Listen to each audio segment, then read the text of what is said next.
This is TLV1.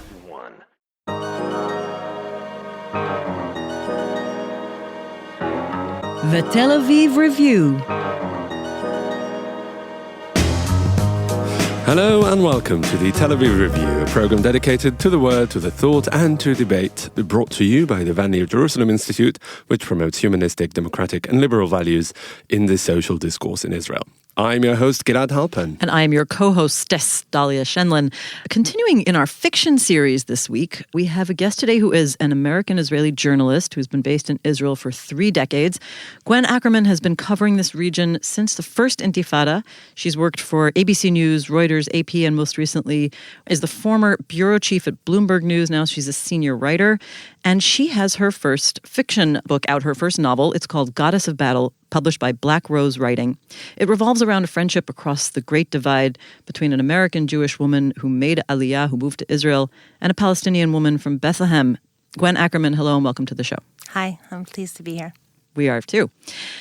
This book clearly derives from your extensive coverage and experience of this region and living here, of course, in Israel and Palestine.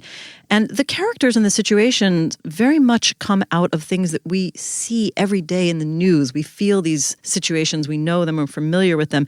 Would you say this book is in a way a collage of so many things that you've encountered, people, positions, situations, conflicts that you've experienced over all these decades? Yeah, absolutely. These are the unheard voices. These are the people who I interviewed, who opened their hearts and their homes to me, who I couldn't put in a 500-word news story, or even a 1,000-word feature. So many people who fell by the wayside, who I carried their voices, thoughts, feelings in my heart. And I really wanted to get them out there, and I wanted people to be able to see what people really were feeling, which you can't really get in a news story. Well, that's a very interesting preview to one of our main questions, which is, why does a journalist move into fiction? And what you're saying is that there's so much material and ideas and emotions that come out of the reporting process that you can't always put into a news story. And you think fiction is the medium for conveying those to the audience? Yeah, but why not a non-fiction book? Why not just tell the story of 2 real women, one Israeli or Palestinian, whatever, but the stories are out there. Why do you need to make up a story?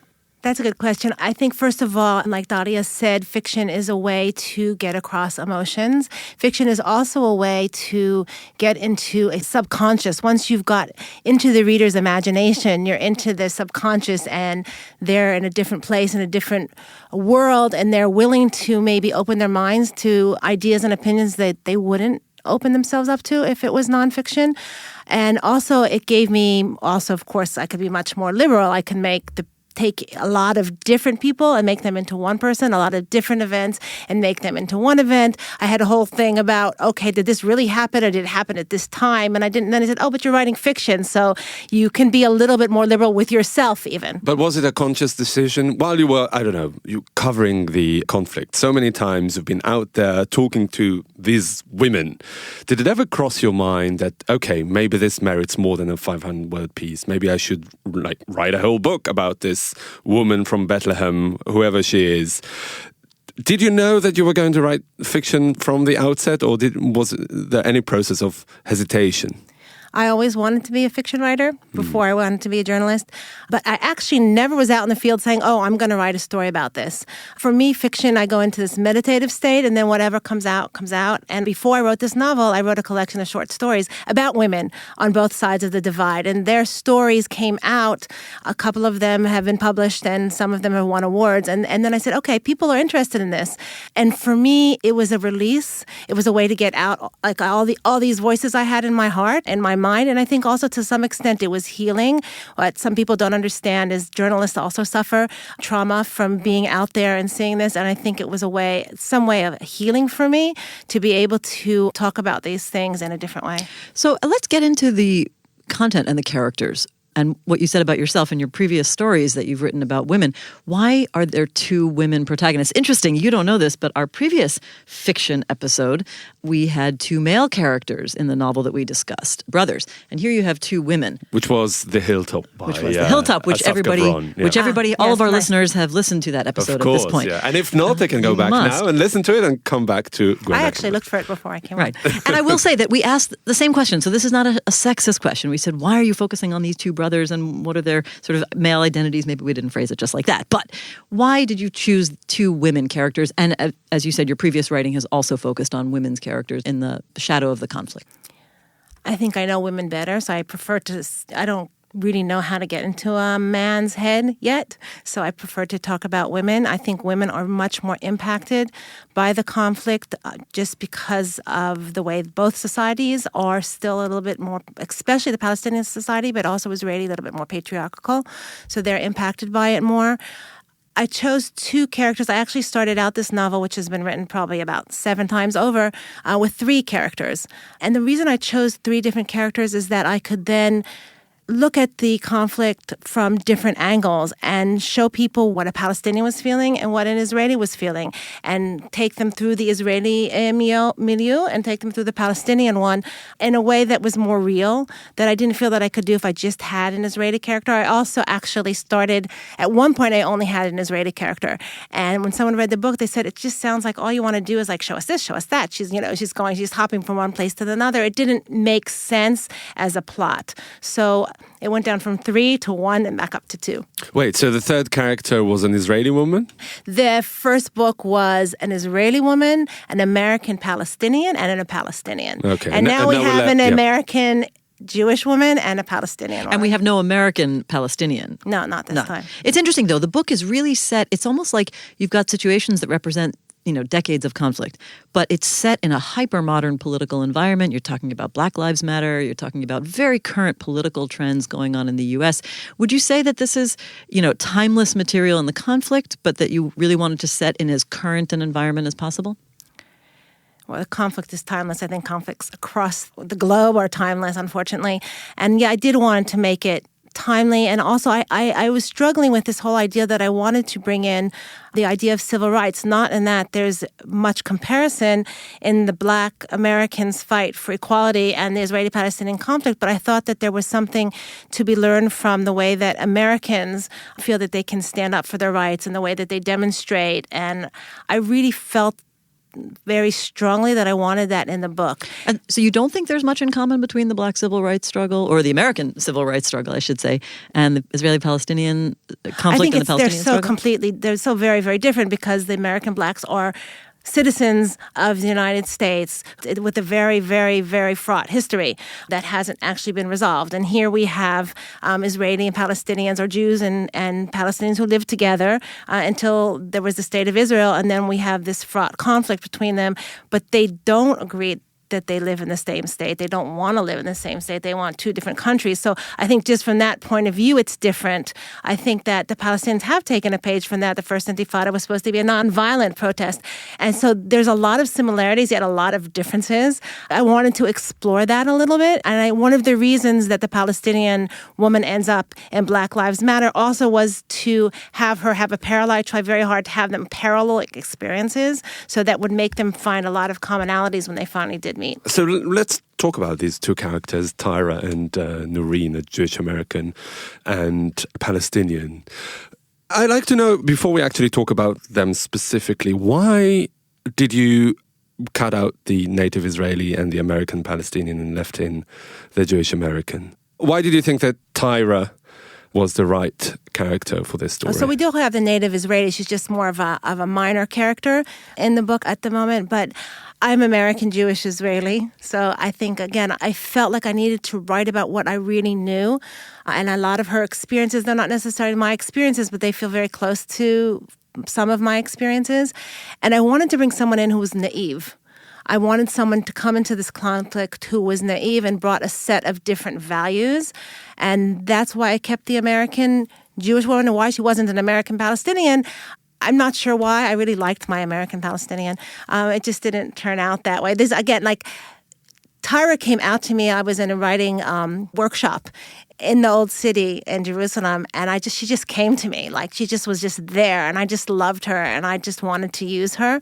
And then Noreen came a little bit later, and I think beyond anything, these were the characters who spoke to me, who just came out of me and were just there for me. But again, Tyra was, I wanted this naive person to some extent to come in. It's very interesting that one of the characters is written in the first person and the other one is written in the third person. Let our listeners guess which is which. But I think you sort of gave it away, right? You have more in common with the Jewish American character. It's written in the first person. Oh, no, did I get the opposite? Oh, sorry. It's the other Absolutely. way around. Yeah. Totally the opposite. I stand corrected. It's quite the opposite. And in any case, it's interesting that there's this shift from character to character, between chapter to chapter. Why did you choose to make that shift? I wanted them to be different, first of all, and so I decided to do them in two different voices. And I think by making Noreen the Palestinian in the first voice, it also made me really go into her head. Again, part of this book for me was trying to really get into what would I feel like if I was her? What would I feel like if I was a Palestinian? And that's a lot of, again, the impetus for me for writing this novel, because I heard what people said, and then I really felt like what they were feeling. And since I'm not a Palestinian, I think I chose to make her the first person because I needed a way to really make myself step in there. That's what I meant, of course, when I said our listeners could guess. That's what you were trying to do as a writer. Let me ask you another interesting thing that goes back a little bit to what we were talking about before, the different social causes we see. You've got a lot in there. You have Black Lives Matter. You even mentioned Native American issues. You've got domestic violence in there as well. I don't know if you thought about it like that, but there is a relationship that involves violence. It almost looks as if you view the world as a series of injustices and that people are confronted with, the choice of which one to focus on changing. And I wonder if that inspiration, as you sort of hinted in the introduction or acknowledgments, comes from your mother. My mother was very liberal, and she really, for her, the way she taught us about Judaism was that being open to other people and being understanding and empathetic. And I grew up in a place in America where there were racial riots in the high school before I got there. And my mother had Black friends. She insisted on us having Black friends. She had Japanese friends at a time when Japanese were still, it was right, kind of after the World War II. And she always brought these people into our lives. So we always saw that, what we saw and what other people were saying were just ridiculous. It was just it was a ridiculous thing. And did she think that the world was fraught and we had to choose? No, but I think she really believed that we had to listen and we had to take everyone as they were. And there's no such thing as a stereotype. It's just kind of out there to make us not make the world worse. There's one scene in the book when Tyra is a little girl and a Black woman asks her that she accidentally asks her whether her mother is Black, and she doesn't know. Is that autobiographical in any way? No, it's not at all. So you knew your mother wasn't Black, even though it's somewhere in the back of your... But I just think it was the whole idea how her parents were showing her that as a young child, she didn't really realize there was anything really different about these people. So your mother does sound a little bit different from the mother in the novel, Tyra's mother, who basically says, yes, you need to choose causes to work on, and you obviously can't work on all of them, but it's that assumption that life should be devoted to social change or social justice and making that change that I think characterizes the mother. Who is that mother? It's not my mother. Mm-hmm. I don't know if it's me. I don't know. It's something, as a journalist, we're so devoted to writing about what other people are doing.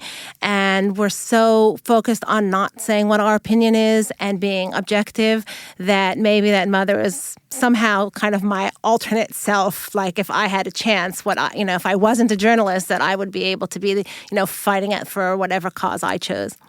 So what is it about Tyra and Noreen that brings them together? What really are the highlights of the parallel experiences, the personalities themselves? Why are they able to become friends? Yeah. I think, well, first of all, there's the parallel experiences that you said. And then there's, I think both of them have this need to try and change the world. I mean, at some point you have Noreen being very jealous of her brothers, that they're able to go out and be political where she cannot. And then you have Tyra, whose parents teach her that that's what she needs to do. And I think that when they come together, they recognize that somehow in themselves. And what about the tragedy that Noreen suffers? What about it? What does it do to her? I think it frees her. And I think to some extent I felt like if you're not married in the Palestinian society, but you have been married, and you're not being pushed to get married again, you're somehow freer to make some decisions on your own. Is that only true in Palestinian society? No. You chose... But she was the one who actually got that plot line. Right. So. No, I mean, I just wonder if maybe even unwittingly, for people who know those two societies pretty well, maybe you highlight more commonalities between the two societies than maybe even you are conscious of. I may have. I think there is a lot in common. I think that's part of the tragedy, that there's so much in common. And there's so many opportunities for people to actually realize that get lost in tragedy. I have to say, in full disclosure, that when Dalia brought this book to my attention, I rolled my eyes and said, oh my God, another story about a Palestinian and a Jewish woman coming together, becoming friends, overcoming the divide. And I have to say that I changed my mind after I read it. Thank And God. That question redeemed itself. But the question still remains, how does one preempt that possibility of reducing these women into stereotypes? Is it something that you were consciously working on while writing the book? How do I stay away from it? No. Again, when I write, I go into this meditative state and the characters talk to me. And when I'm driving to work, they talk to me. And when I'm sleeping, they talk to me. And sometimes I have to wake up and say, oh, God, they want to do this now. And yeah, I didn't think about that at all. I didn't actually think about yet another book about, a Palestinian and an Israeli becoming friends because, first of all, I felt like I was bringing so much to the table that perhaps other people weren't. And it didn't matter to me because I wanted to tell this story. I really struggled with the title. I wasn't sure that it kind of puts me in a goddess of battle, puts me in this kind of place where, is this sci-fi? Is this fantasy? And, I see on Amazon, they keep throwing these fantasy books there. The sequel. Exactly, which I didn't want. But one of the writing coaches I was working on, this has to do with Tyra's name. And she said, you keep talking about it over the course of the book, you have to keep it Goddess of Battle. I'm still not sure that was the right decision. But want to explain that connection for our readers about Tyra and the meaning of the name? Yeah, so Tyra, her name Tyra's name comes from the Celtic name for god of war, whose name was Tyr. It was also, we have it the same thing. They're the Lebanon city by that name, and also Tyra Banks, who was, this beautiful, or still is, beautiful, gorgeous American black model, and that's why her mother chose this name for her. And also, with full disclosure, also the Celtic thing, because my mom called me Gwendolyn, which is the Celtic goddess of the moon. So I felt all these kind of, Tyra means a lot to me. But are there any autobiographical traits in Tyra? Because you are making, it seemed like you've made an effort not to get yourself too attached to one of the characters. I think that you build the characters with an equal amount of fairness. But other than the first person, third person kind of thing, that adds another dimension of interest into it, even though less so prejudice. But didn't you expect your readers to some extent to make that connection? Tyra, the Jewish American, named after, having a Celtic name. Gwendolyn, the Jewish American, having a Celtic name. One of the stories I wrote, one of the ones that was a runner-up for a prestigious award, was about a Soviet woman, an immigrant to Israel, who, when we had this spate of suicide bombings, she's a real person. She was injured. She lost, all her fingers, and she found solace in this by going to volunteer with an organization for other Soviet immigrants who were hurt. And I wrote a story, it wasn't about her. It ended up being a totally different person and what happens to her and how she dealt with this and how... so that was a real person? It was a real person, but the story fictionalized the story. But she's very, very... The story is fictionalized, and she ended up not being this person at all, because one of the very difficult things about writing fiction based on nonfiction is that you get really stuck, because... You get really stuck. And unless you let yourself go, like I said, into this meditative state and let this other person come out of it, then you get really stuck. So anyway, I wrote this story. And I put it on the web, to workshop it. And people said, oh, you poor thing. How are you able to write? You poor thing. And I was like, no, it's not me. And it's always out there. It's always out there. And, if they say, oh, you poor thing, then I'm really glad, because that means I really made it Create work. a believable character. It certainly wouldn't be the first time a novelist writes about a character that recalls who we think the novelist is, even if they're actually not. The classic person who does that in very, mind-bending ways, I think, is Philip Roth. Because of course, I knew you were going to say that. How did you know I was going to say that? You almost can't distinguish, and it remains a mystery. But I do think this is an interesting question, because while you have this very political plot, set in the conflict, and these characters who are really motivated by sort of political themes, you also paint very poignant pictures of internal, personal, and family dynamics between parents and children, between people in a relationship, and how relationships grow and then break apart. I'm just curious if you purposely invested as much in those very, very internal personal relations in a way that, is there any interaction between? That was actually very intentional because that was part of me painting the picture of people, everybody having families they loved and husbands that they loved and children that they wanted to see grow up and be successful. That actually was very intentional. And I also think without that, it could have been a nonfiction book, right? If you don't have that, then it's not really fiction because we're not painting a deep character that people can get attached to. And what's the interaction between some of those personal sort of psychological things that affect who we are growing up in our earliest relationships and future political motivations? Do you think that those personal experiences lead us to become who we are politically as well? I'm not sure because I think, we have all kinds of experiences as we grow up and often we see people changing what they think. I mean, we see people deciding to do things that were totally unexpected of them. We have Yitzhak Rabin, break their bones and then becoming probably one of the only prime ministers who really wanted to give up a lot for peace. So I don't know, because I think life is a whole bunch of experiences and we can always have these moments that we'll say, wait a minute, I need to swerve and go in a different direction. I guess I was just thinking about the fact that Tyra actually comes to Israel because she's fleeing from a bad relationship. Right. And it plays into questions we often have here in the region, especially given that there are attacks all the time, including a very recent attack, where terrorist motives are questioned.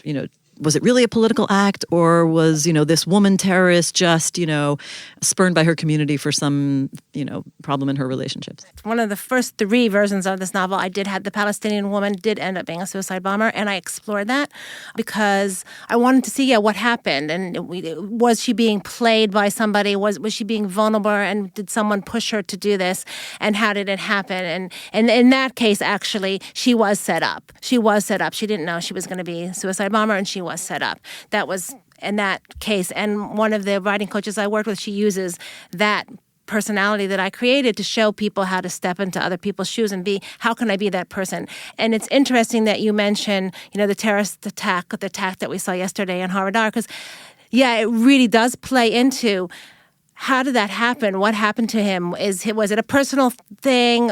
He worked there for years. He obviously didn't hate Israelis. What happened? How does the conflict play into personal vulnerabilities and personal traumas? And how does, it's very interesting. And actually, that for me, I look at that as like another blank wall to paint on and try to get into a man's personality. Why did he do this? Who was this guy and why did he do this? It's an incredible question. And last night we, of course, heard on television all these people talking about, why he might have done it, suicide wish. And it's easier to do suicide if you go and you get killed by the Israelis and then you have, But in many ways, and I don't want to distract the discussion too much, but in many ways in the current Israeli discourse, that argument is being used to detract from the political statement that terrorists try to make. By definition, terrorism is a political act. If they are all making a political, and that's another question. Was it a political act, And then, I was talking to someone on the way here, was Ami Popper, the Jewish soldier from many years ago who opened fire, did he just lose it? Was it a political act? Or was it was just him kind of all of a sudden losing it? I mean, again, everything becomes political here. So and maybe I don't everywhere. know. I mean, this is, yeah, I think, exactly. I think this is really the question. What is the boundary between our personal experiences and our political expression? And that leads me to the question that you almost hinted at about exploring a male character. What is your next project that you're working on? So at the moment, I'm still staying with women. Okay. And I think here, this book was prompted by my need to tell the story of the voices unheard. And my next book is my kind of need to look at what happened at the role of women in society, what role women played before monotheism. And here we are in, this kind of nest of where monotheism started. We have all these archaeological sites, which gives me all kinds of access. And I was very intrigued by the archaeological find in Beit Shemesh, in which they think perhaps that the Beit Shemesh city-state from the time of Canaan, when Pharaoh was ruling here, was ruled by a woman. And so I said, wow, here we go. This woman ruled. She was very unique at the time. How did she get there? What happened to her? And so I'm doing a lot of research. It's kind of historical fiction. I don't want to call it historical fiction because I want to allow myself to be imaginative more than historical fiction sometimes is. But that's my next project. But it's based on true events. It's based on, it's based on true events, but I think I'm going to let myself imagine a lot. Why is a writer of many, many years, 3 decades, turning now to so many fiction projects and such? close proximity? Have you had enough of reporting, and now this is like next stage in your writer's career? Oh, let me add to that question. Do you feel like when you report this region that you're seeing the same film play itself over and over and over again in terms of what new can you say about it? Another person was killed, another family devastated, another round of failed peace talks. Same leaders. Does that get tiring? It does get tiring. And again, then you have to look and see, take it down to the next level and to the people, right? And again, we see, if we're going to talk about what's happening again, we again see women creating this very widespread movement of women's wage peace, trying to connect with Palestinians, trying to say, listen, guys, do something. And again, it's women. And for me, it was very funny when they started forming this movement. I was towards the end of my novel, and I was actually writing that, right? I was writing something similar to that. I don't want to give it away. And I was like, oh, they stole my story. I can't write it now because, that's what happens in journalism. If someone else writes it, then, there's no point in you writing it. I said, wait a second, wait. It's fiction. You can do whatever you want. But, so it was kind of an eerie feeling of reality intruding on my imagination. And again, okay, so you're saying it's repeating itself, but it's different. And so where are the differences? And to your question, I love being a journalist. It allows me to feed my curiosity. It allows me to meet people I wouldn't otherwise meet. What I've been doing recently is looking at technology, which takes you into a whole sci-fi area. So maybe my third novel will be on sci-fi after I learn more about that. About the startup nation and its neighbors, perhaps. All right, Gwen Ackerman, journalist of many years, currently a senior writer for Bloomberg News, and the author of the first fiction novel, Goddess of Battle. It was published by Black Rose Writing. Thank you very much for coming in today. Thank you for having me. And also big thanks to Gizem Ozdemir, our sound engineer, and to the Van Leer Institute for their generous support. If you like this podcast, there are many more where it came from. Just go to www.tlv1.fm/podcasts and take your pick. Also, check out our archive. There are more than 350 interviews to keep you busy and entertained. Also, like us on Facebook. We're called the Tel Aviv Review, Ideas from Israel. That's our page name. And don't forget to follow me and Dalia on Twitter. Join us again next week for another edition of the Tel Aviv Review. And until then, goodbye.